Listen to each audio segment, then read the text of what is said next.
Police in Pakistan have arrested a 22-year-old man that they say has confessed to the murder of a teenage social media influencer, Sana Yousaf. Authorities say that they believe that Umar Hayat murdered Sana at her home in Islamabad on Monday after having his offers of friendship rejected. Well, my colleague Azadeh Mashiri is across this story from Islamabad. And Azadeh, just bring us up to date on this very difficult case.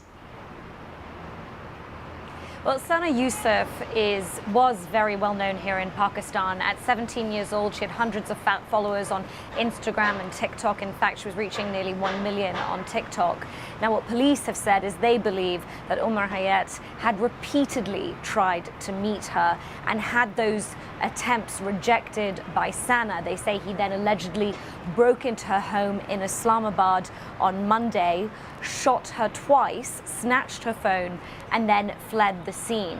We spoke to her father today, who was at her burial in Chitral, and he said that she had died at the scene, and therefore it was too late to take her to the hospital. And he described Sana as very brave. He said she'd never described any threatening behavior prior to this taking place, that he'd never even heard of Umar Hayat, and that instead, he said, his daughter was focused on eventually becoming a doctor one day. Now, what police have said is that there has been immense pressure, as they put it, for them to find the person who was responsible for Sana's death, because of the fact not only that she was well known, but as they put it, this was a brutal killing of a teenage girl. And given, as you say, Azadeh, that she was so well known, there's been a lot of reaction online. There has been. Her followers online have continued to grow, and there have been floods and outpourings of condolences on her accounts.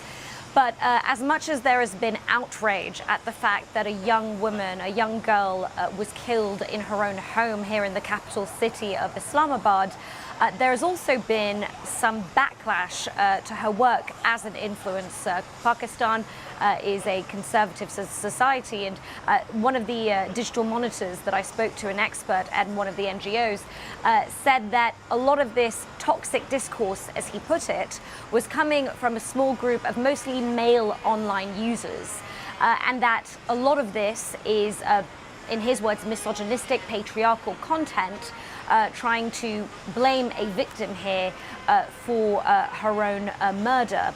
I also spoke to a human rights expert and a very prominent activist here in Pakistan who told me that she believed that this was just another case of a woman being extremely visible online, of having her own voice, and not only that, being a young girl, and that therefore this triggered this sort of backlash that isn't uncommon here in Pakistan. But what she saw as a very positive step was the fact that authorities and the police have very clearly condemned this killing.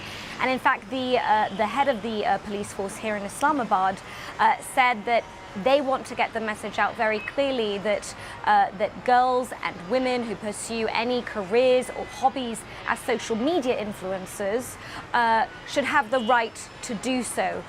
People here believe that that's a big step in the right direction, but of course, at the end of the day, this was a tragic killing that the country is still reacting to.